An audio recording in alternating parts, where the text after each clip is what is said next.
From Flourish DX, this is the Psych Health and Safety Podcast. With workplace mental health becoming a safety prerogative, this is the source of information on psychological injury prevention and health promotion. Hi, and welcome to the UK Psych Health and Safety Podcast. My name is Peter Kelly. I'm your host, and I am joined today by my co-host, Hayley. Hi, Pete. Yeah, I am good. Thank you. It's been a rough start to the week. I just feel like I cannot get into it yet. I'll blame it on having a really late night on Sunday. So that's probably, back to basics. Get your sleep in. Yeah. How are you? Well, I had a late night on Saturday and Sunday, but right. So I'm fine. Oh, I'm off to Spain. Did I say I'm off to Spain tomorrow to Malaga? You did. Can I come in your suitcase? You can. I tell you, I am so speedo ready. You know what I mean? I'm going to be there on the beach. Because Hayley knows that I've been doing exercise over the last few weeks to get myself ready for this beach body. Which and it's 20 degrees. It's virtually it's summer, right? Absolutely. I'm going to be out there and enjoying it. So yeah, it should be nice. And Malaga, it's got loads of forts and lots of really, sort of oldie things to do for people like my age at 55 who like to go and explore. So I'm looking forward to all of that. And it should be great. Oh, you deserve it. Nothing me talking about my holiday. I'm gonna let you introduce our guest. Fantastic, Pete. Thank you. We are delighted that Catherine de la Poer has joined us today to discuss all things psychological health and safety. Catherine, welcome. I'm going to hand over to you to really introduce yourself. Thank you very much. Thank you so much, Hayley and Pete. So lovely to be here with you. Yeah, so I'm a coach. I'm a professional listener. That's how I typically introduce myself these days. And I've been coaching for 7 years, but I have sat in the hot seat of senior leadership roles in mostly scale-up businesses. That's my background, 20 years in scaling businesses globally and leading business development, sales and marketing functions. I lived and worked in San Francisco for a few years. It's my spiritual second home. Coaching now and really working with leaders and organizations to build high performance cultures. That's what I do for a living these days. Okay, so our first question for you, Catherine. Do you see psychological health and safety management playing a role within coaching and development of emerging leaders? Absolutely. It's front and center for me because if we think about the human operating system, so how does the brain work? And if I put the lens of cognitive behavioral therapy on this, which is the way I think, informs the way I feel, informs the way I show up, then absolutely the quality of thinking and feeling will impact quality actions, which will then impact quality outputs, aka performance. And that's the work that I do with leaders. If you want humans to perform at their very, very best, then the way they think and feel will have a huge impact on how they show up in a business. Mm-hmm. And those actions, those behaviors then impact everything else in terms of performance. And that creates an experience. For humans. And it can be a negative experience or it can be a positive experience. Mm-hmm. But we are all emotional, sentient beings. Mm-hmm. And I think the big difference, the big shift that has happened between the 20th century and the 21st century is finally there is a realization that humans have emotions. And emotions are, it's really interesting. The root of the word emotion is mouver, the French word mouver, which means to move. So I can either move towards something, love, trust, safe, I feel safe, or I can run away from things through fear, which is the fight or flight response. And that's all about the experience that I have within a given environment.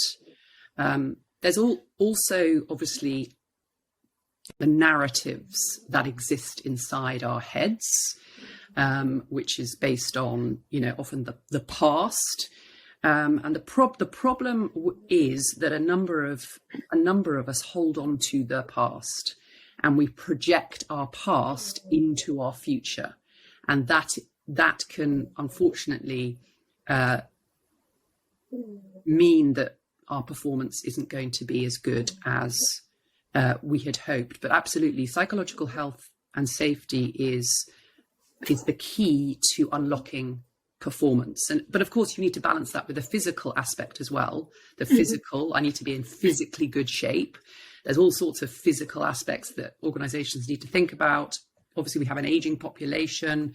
People are eating properly, they're drinking enough water. There are all of these factors as well. But on the psychological health and safety side, I mean, it is the difference between high performance or average and low performance. Fascinating. I think that feeling piece for me is, how do we make the leaders feel again so that they can feel firstly themselves and then the impact within their team, and bringing that feeling into the workplace on a background of normally we never do. We don't speak about, we don't mix the two. It's oil and water. It's work and home. And that's a narrative in itself that's been created. So fascinating explanation, I think, of how we need to go back to basics, even with some of our leaders, in terms of this narrative, this conversation, this psychological health and safety management is important, and why. Yeah, and I think ultimately, certainly when I entered the workforce 40 years ago, there was a clear directive that, you left your emotions at the door. Emotions have no place in the workplace. But actually, that's the complete opposite is true. If you want enhanced engagement, if you want people, if you want to optimize performance, you need to harness positive emotion. And then linking that back to the hazards in the workplace, it's about being able to talk about the impact of those hazards on your emotion. So I find that fascinating, because it's taking the emotion one step further. I think firstly, let's feel, but then let's also recognize how things in the workplace will make us feel. So that we can have that conversation. So, I mean, unfortunately, because of course there are systems at play here. There are the systems of work, the systems of school, the systems of home. So all of these systems interplay, and sadly, emotional self-awareness is the place to start, because I am a system. You are a system. Pete is a system. The system of self, mind, body, spirit. And if I am not self-aware, in other words, if I haven't learned how to make sense of my emotion, unfortunately, I am going to be entering management and leadership role with one hand tied behind my back. Competency, technical versus the word, I don't know, people call it soft skills. It's not my favorite word, but to your point, yeah. Thank you. Catherine, I'm just about to elicit some emotions from you as I ask this question. Thought we'd start with an easy one, and then generally get harder. In your work that you do, how do you see the two concepts of psychological safety and psychological health and safety playing out in the UK? Well, I think, and this is my understanding, Pete, you have got so much knowledge and experience here. You may tell me I'm wrong, but my understanding of those two concepts, they're definitely related, but they are different. So psychological safety is something that Professor Amy Edmondson really has kind of brought to the fore with her book, The Fearless Organization. And my understanding of that concept is that it is about enabling people to feel safe so that they can speak up. So they are They're feeling safe to challenge at work. They feel safe to, as I said, speak up. They're feeling safe to learn. And critically, really importantly, that they feel able to speak up when they've made a mistake. In other words, that then they're not holding back information because they are afraid that other people may make fun of them, they may be sacked. All of those kind of risk factors that we as humans assess on a daily basis. Is it safe? Is it safe to be myself at work? Actually, I think that's kind of what it's about. Is it safe to be me, to be authentically me at work? So that's my understanding of the psychological safety concept. Whereas actually psychological health and safety is much more about, as I've mentioned before, the human operating system, just how we think, feel, and then do stuff. So the psychological health and safety really kind of cuts to the core of, my ability to, frankly, to think well at work. And if we think about how, the context for how organizations compete in the modern sort of 21st century global marketplace, we're competing on ideas now. So we're not competing often to make widgets anymore. Obviously, there are companies out there manufacturing widgets and all those kind of, products. But so much of what we do now, these are service. We're now operating in a service economy in the UK, certainly. And it's actually about ideas, what's being called the innovation premium. And so no one is going to be able to innovate. No one is going to be able to create if, firstly, they don't feel safe. So that bottom line, I'm feeling safe to speak up and to learn and to own up to making mistakes. But also, my thinking, my whole process, my ability to think well will be utterly compromised. That's a huge problem for businesses when it comes to competing in a global economy. Well, Catherine, you passed your examination.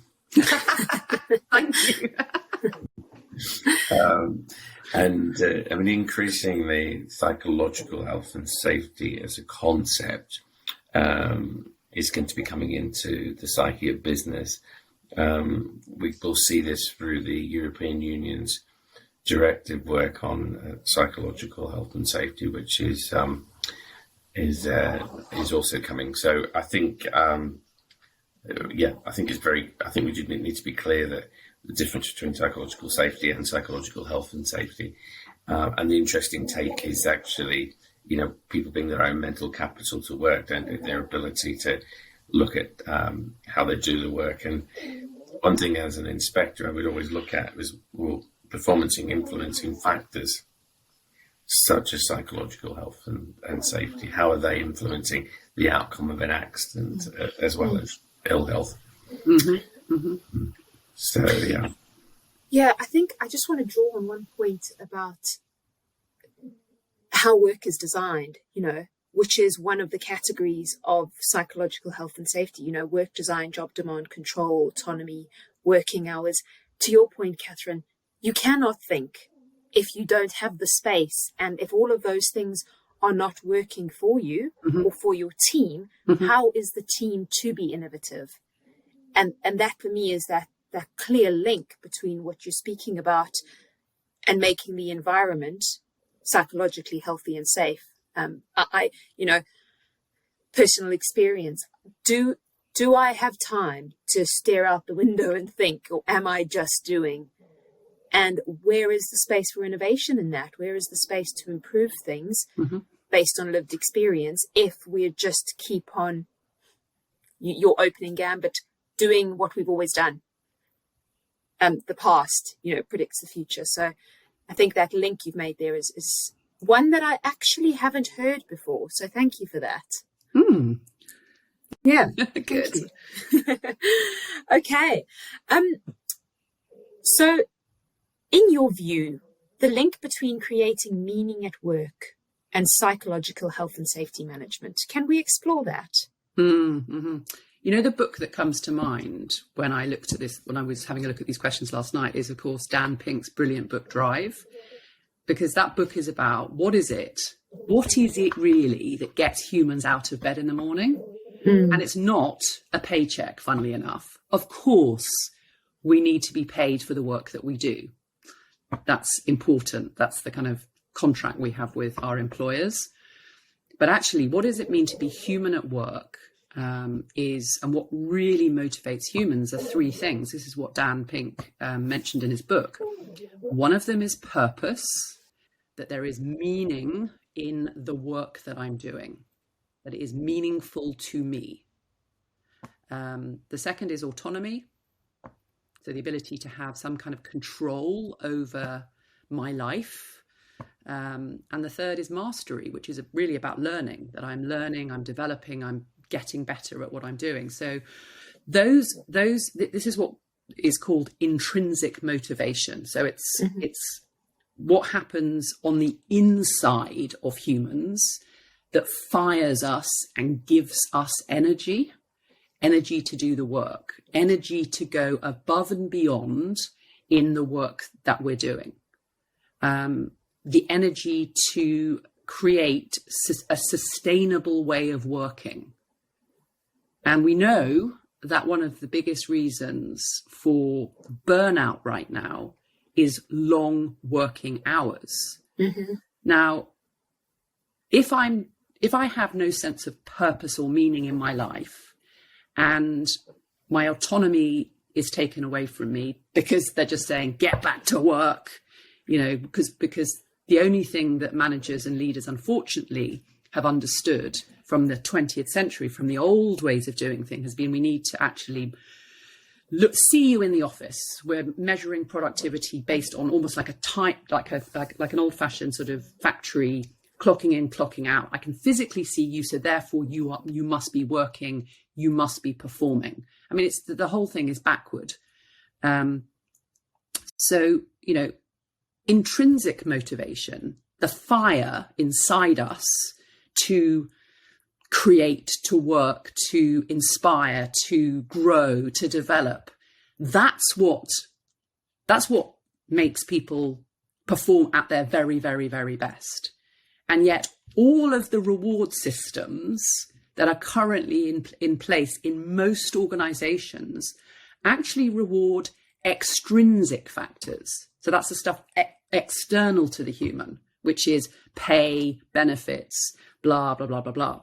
What's interesting now is we're seeing a shift now companies are trying to incorporate some of those intrinsic factors. So you'll see things like coaching as an employee benefit. That's starting to be offered as part of a sort of an array of different benefits. Flexible working, which is all about the autonomy piece.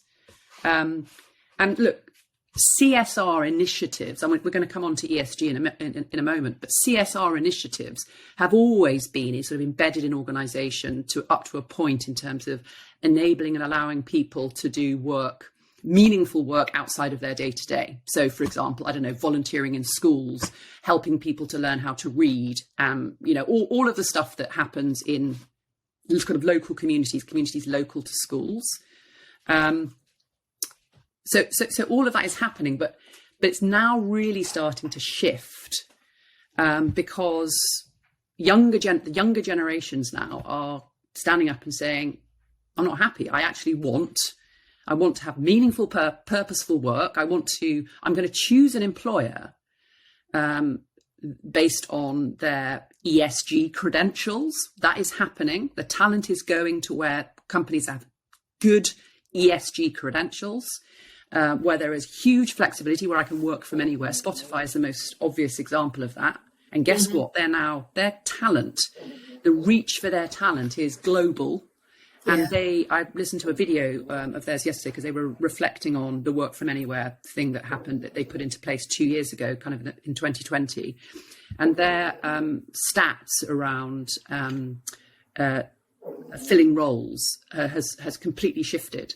They've reduced the number of days it now takes to fill individual roles. So they're filling roles faster, which means they're getting people in the door quicker, which means they're getting people up to performance levels faster. And therefore, and so it's a self-fulfilling prophecy. So I probably overextended. That's the thing. You know, humans are humans. We're highly emotional. We're sentient. The experience of work matters so much to our ability to perform at our very, very best. And so purpose and meaning is probably, I think it's the number one reason that people are getting out of bed in the morning. I love that. I love the tangibleness of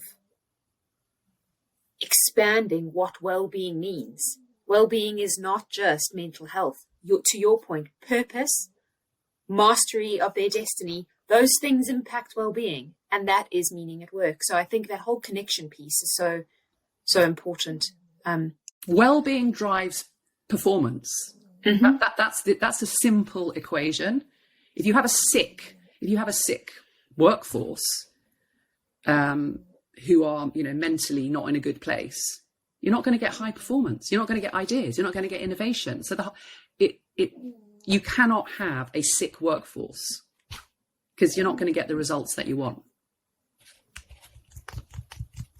That could have been a strap line from our good work is for good health back in 15 years ago. So thank you, Catherine. Excellent. Just because I asked you an easy question, I thought I'd ask you the second exam question of the day. And that is, does psychological and health and safety link to the ESG agenda? I might have strong opinions on this. I might not, but we'll see. Over to you, Catherine. Over to me. Yes. As I mentioned before, I think that, it's interesting. I think there's a debate going on at the moment within ESG, whether or not we should add an H into ESG. So then it'd be ESHG. To be honest with you, I think that's far too complicated. I think organizations are only now getting their head around the E bit. The E and the G bit, I think companies are tackling. But even within E, there's so much work still to do around how to kind of monitor the environmental impact of organizations. So let's talk to the S. The S of ESG, which is social impact, and that's social factors, which to me must include health. Must. Have you got a healthy population? What we know is we have this massive inequality in this country and in America and other countries, but certainly in America and in this country, there's huge inequality, which is impacting people's health, physical health and mental and emotional health. And all of these things, unfortunately, all of these things are linked. You know, nature and human health are linked. Interesting, isn't it, Catherine, that the social factors become sustainability, and people talk about sustainability. And for me, there's a journey here. The environment is both physical and psychological. We are psychological beings with emotions and etc. and cognition. And in getting the environment right, it's not just simply getting the physical elements right, it's getting the psychological piece right, and then the sustainability and social. We know social factors. What did the lockdown teach us? What we like to talk, what we like to be with people, and even those introvert people, are like, oh my God, I need to get out and go for a walk. I need to do something. So actually, and actually, if you've got if you E and S it together, you get sustainability. Yeah, it absolutely sustainability. Yeah. And then we got the G. So, and whereas I actually think, as an ex-inspector, I think we need to be more clear on the regulations about what we expect organisations to do. Mm-hmm. That's the governance piece. Yes. And that doesn't mean that I'm just constantly looking to issue notices. Well, I can't anymore. It does mean I think there's an accountability that we're doing these things right. So I don't know what your opinion is on that, Catherine. Hi listeners, Jason here. We hope you're enjoying this latest podcast episode. Now, if you're like Joelle, Alicia and myself and enjoy learning from the best, then the Flourish DX Academy is for you. The Academy includes free e-learning courses on the ISO 45003 standard for psychological health and safety at work, and associated topics such as how to conduct a psychosocial risk assessment and how to create the business case for psych health and safety. All courses feature high-quality videos, downloadable resources, multi-choice questions, and a downloadable training certificate on completion. Take your learning to the next level with all Flourish DX Academy courses included within the Flourish DX mobile app. Select podcast episodes from the Psych Health and Safety podcast and sister podcasts from Canada and the USA are also included. Get started with Flourish DX for free at www.flourishdx.com/get-started. That's www.flourishdx.com/get-started. Now back to this episode. Well, what I do know, and I posted a lot about this at the time, the corporate governance code in the UK has changed. And I sometimes wonder if people are aware of it. I mean, this is not mandated, but it's just specifically around that governance piece. Culture, organizational culture is now being put up the agenda for boards. As also diversity of boards. Yeah. Because we know all of the facts are there that if you have diversity at the top table, you're going to get better results, higher levels of performance. I mean, this has been tracked and recorded for a very, very long time. So absolutely. And look, I mentioned this before, the context has changed to the point where sustainability is like the number one. McKinsey published this about a year ago, maybe even longer ago. Sustainability is the number one thing on the CEO's mind. Why? Because the customer can choose where to spend their money. And if the customer is not convinced that an organization is sustainable, then they're going to spend their money elsewhere. And billions of dollars are about to shift into the hands of a much younger generation who have a very, very different view on the responsibility that companies have on the environment, social factors, and governance. They want places of work that look after them. Absolutely, they do. And they don't want places of work that allow them to be made ill as an outcome and accept that as an outcome. So, if there is any one benefit of the shift towards that, with the Instagram generation, and that is that it's that accountability and the power of the brand, is it not? You get a bad brand for not looking after your people, then you're not going to get your people in there. So, it's a wonderful thing, ESG.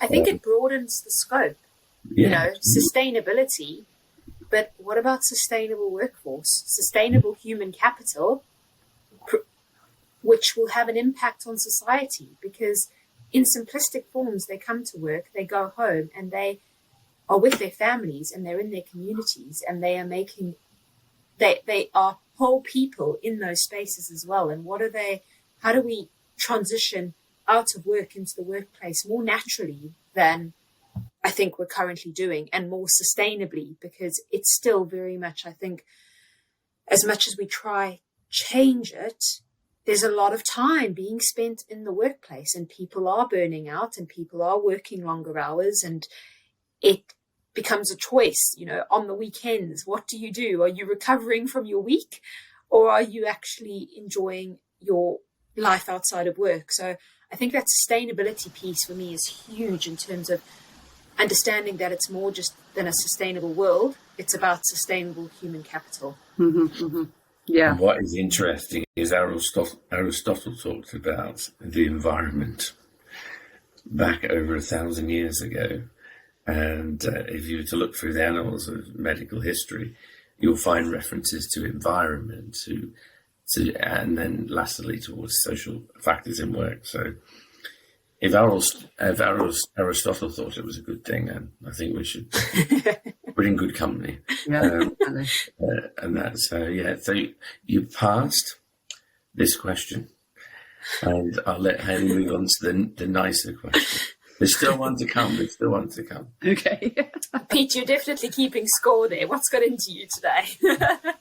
Right. So, Catherine, I'd love to just understand any frustrations you've got around the current landscape of well-being in the UK specifically.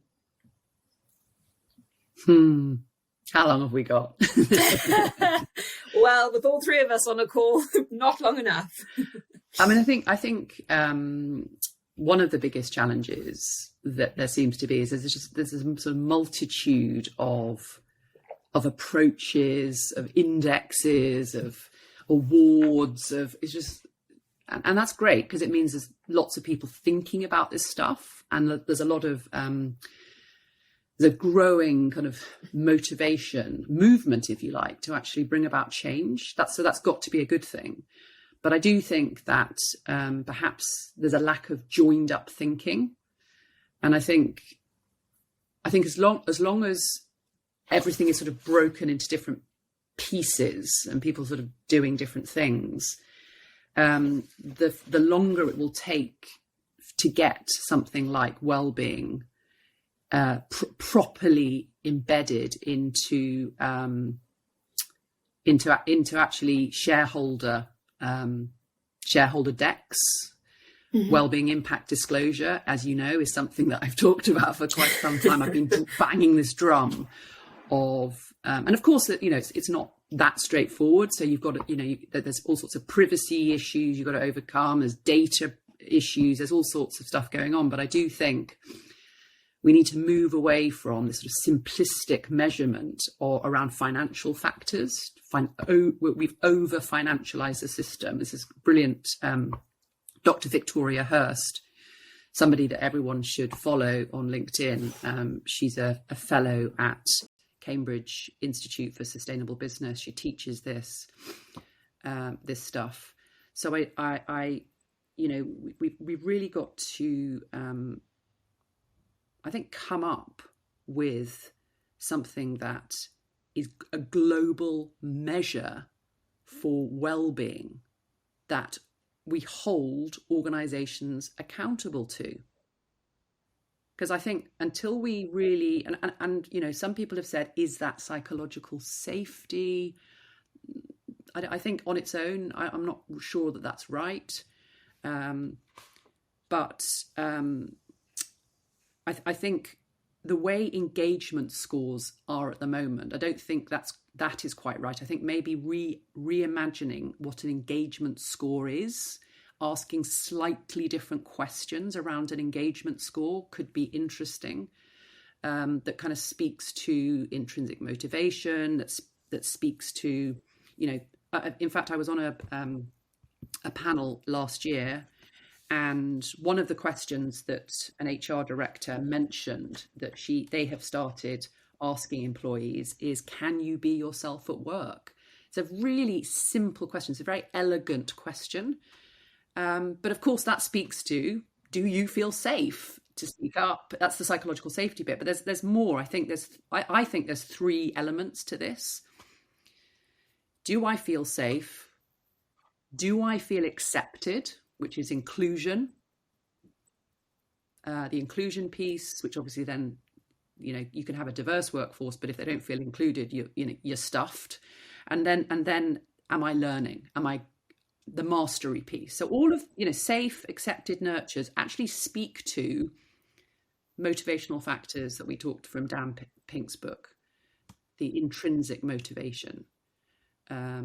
And of course, there's more. There's even a bigger scope. to this conversation as well. But yeah, I think coming up with getting people together and coming up with a global way. I mean, our friend, I've forgotten his name now. He was at, he's now at Corn Ferry. Talked about the human P&L. I interviewed him, and his name has completely gone out of my head now, but he talks about the human P&L. And I just think that's a beautiful way of thinking about it, that we've got to get away from this financialization of how companies are measured, because unfortunately that way of working has been exploited. And, you know, you can make numbers look any which way. You can be incredibly creative with what you can make numbers look exactly how you want them to look. Human factors, human health and safety factors. I think the one thing about those factors, if we can really get to a point where we can measure them in a meaningful way, actually looks more to the present and the future, whereas numbers can only ever be a representation of the past, what has happened. So actually moving to more measuring human factors and taking those more seriously from an institutional investor point of view, from any kind of investment point of view, I think is far more meaningful. And I think we've hung on to this idea that you know, the numbers are the numbers are the numbers. I mean, it just, I think, plays into the fact that economists have ruled the world for the last however many years. And we need to change the conversation. And actually, let's think about a shift to, what if psychologists ruled the world? I read something recently that we're on the next 7-year cycle, and there is much more shift moving away from economy, money focus into the social area. So if that prediction is right, wow, what a movement it will be. And yeah. I think the lagging indicators that we've currently got, be them financial metrics, and the maturity of conversation and how do we develop leading indicators is what you're saying, but of a human-based indicators rather than financial metrics, which I think is, you know, that leading indicator space was still struggling in the well-being arena to come up with those. Yeah. I mean, I think there's a place for numbers. There has to be. So I think you need to have both measurements running concurrently. I think it's important to have both. I don't think it's oversimplified now just to have EBITDA, revenue and profit. It's too simplistic. And unfortunately, you know, you can with clever ways of communicating and sort of massaging figures, you can make them look any which way. And it's much more difficult to actually do that with human factors like engagement, human health, well-being. Yeah, it is, because we've not really tried, and I think that's part of the issue. We put it in there too hard, haven't we? And yes, it's fascinating. I mean, had the pandemic not come along, Dennis Stevenson would have put in legislation that would have required the boards to report on mental health and well-being activities. That was the plan of action that was going to occur. So yeah, but I you know me, I love a bit of data, but I love a bit of human in the middle of all the data as well. Yeah. This is the matrix question, Catherine. I'm directing it to you as the oracle in this instance. What are your predictions for workplace wellbeing in the UK? Well, I think building on that point about wellbeing impact disclosure, I mean, I think that's got to be it. That companies are required by law to disclose in the same way that they disclose on gender pay gap, in the same way that they disclose on the gap, diversity gaps, ethnic gaps. This is the next thing that needs to happen, where this data is then displayed in annual reports. It's fully disclosed to shareholders. It's fully disclosed to institutional investors. It's just fully disclosed. And actually, if you go on to some websites of the likes of BlackRock and other institutional investors, they're writing about this stuff. They're writing about culture and the importance of investor scorecards are starting to touch on human factors. Just to give you an example, I work with a private equity company. So they've got several billion under investment, and with mostly scale-up companies, scale-up businesses, some of the fastest growing companies in globally today. And they have 5 factors on their scorecard, and one of them is coachability. Can I coach this person? And that starts with, is this person emotionally self-aware and open to the possibility of change? And I'm talking about personal change and personal transformation. In other words, that they're not defending their identity and going, I am who I am, so deal with it. That they are accepting that they can and will change and develop, depending on the context they're in. Because guess what? Humans have always been really good at this. I'm an anthropologist, so human adaptation is a given. But for some reason, we sort of forgot that somewhere along the way, that we can actually adapt, that we can actually change, that we don't have to sit there defending this sort of one version of self in any context of life, but particularly at work.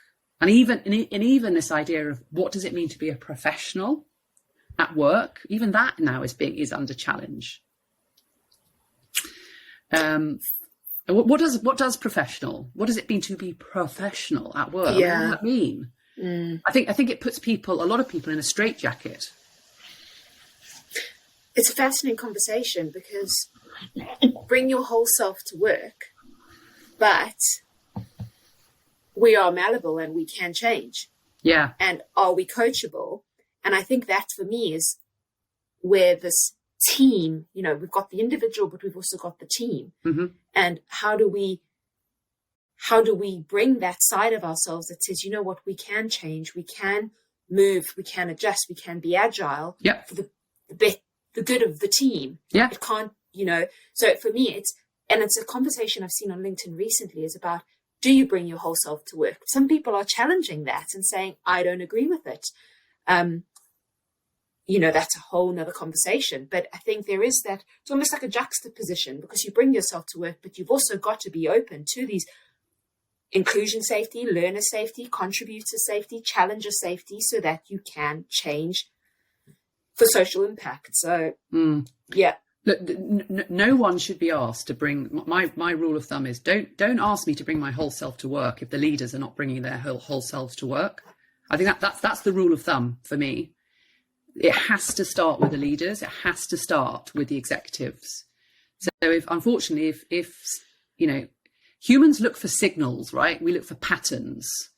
And so we need to see other, the people that are sort of at the top of our businesses leading us. We need to see that they are doing what they're saying and saying what they're doing. Because there's no way anyone should be asked to bring their whole self to work if the CEO isn't showing that vulnerability, isn't being themselves. And I think we saw tiny little slivers of this during lockdown, didn't we? Where people having, CEOs and the board were suddenly, okay, this is me. I'm taking my dog for a walk. Here's my family. There's some photos. So we started to see some of that. And guess what? It really was incredibly motivational for people, because we this stuff matters to us. We're constantly we're tribal, where we want to, as Peter said earlier, we don't do very well on our own. I mean, let's face it, putting someone in isolation is, psychologically damaging. We don't survive very long on our own. We are group. We're social creatures. So, Yeah, I think that's my rule of thumb now. You know, I think some companies have been able to do that, bring your whole self to work. But most organizations, they talk a good game about this stuff, but they're not preparing the way, because their leaders are doing classic 20th century top-down directive style of leadership. That is not what is required. And what they're really saying in bringing your whole self to work is the whole self that benefits them and not necessarily you. Exactly. And exactly. Maybe with the argument or the statement should be bringing yourself to work with all of its elements, both the positive and the negative, because that's who you are as a person. Mm-hmm. That's what makes you effective. As you know, and I think we brought into bringing your whole self as bringing all the positives and, you know, the Superman and the superheroes of the, but it's not. The most effective leaders are people that are vulnerable. Completely agree. And they're the people that you will go, you know what? Yeah, I'll work for you. And actually I'll work for you and I'll really work for you because I believe in you and what you're doing. And I think, you know, it's throughout the course of history, all the significant leaders that we've seen over history have all had, you know, one common trait: the ability to get alongside people and be real. So completely agree. Yeah. Well, Hayley, I think we're nearly towards the end, as usual. When we're talking to friends, we just keep carrying on. Absolutely. Last question, Catherine. One key takeaway for our listeners today. You know what? I think that the biggest mistake that people make when it comes to understanding performance is results do not drive performance. Performance drives results. And performance, let's go right back to the beginning of the first question you asked me, is my ability to consistently think well, high quality thinking. High quality thinking and positive emotions. Optimism is one of the kind of key attributes. This idea of I can see a future here and it's positive. Connecting to the future, connecting to a hopeful future. I mean, hope is an emotion that is incredibly uplifting for humans. What do they say? Absolutely. Hope, love, faith. But the most important is love, belonging, a sense of belonging. And I'm using the L word, the L bomb, more and more in my conversations within organizations, because it matters, because it is the energy for people to perform at their very best. Performance drives results, not the other way around. Brilliant last words, and so much fat to chew on that statement, but very powerful. Thank you. Yes, thank you very much. And thank you, Hayley, for that reference to barbecues and chewing the fat. And Summer is on its way. Absolutely. You can tell when it's a South African and an Australian on a podcast. You know, we like our meat. But honestly, Catherine, it's been an absolute brilliant session to have a chat with you. As usual, I could chat, and I probably will do. But I've got to wind up.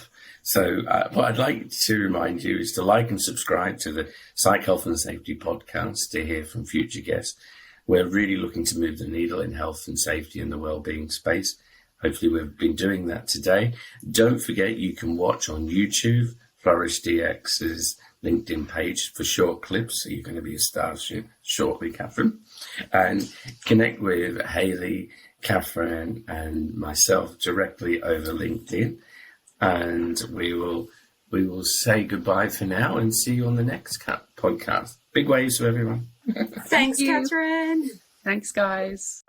You've been listening to the Psych Health and Safety Podcast. To stay up to date with the latest on psychological injury prevention, follow Flourish DX on LinkedIn and subscribe to the Psych Health and Safety Podcast at www.psychealthandsafety.com.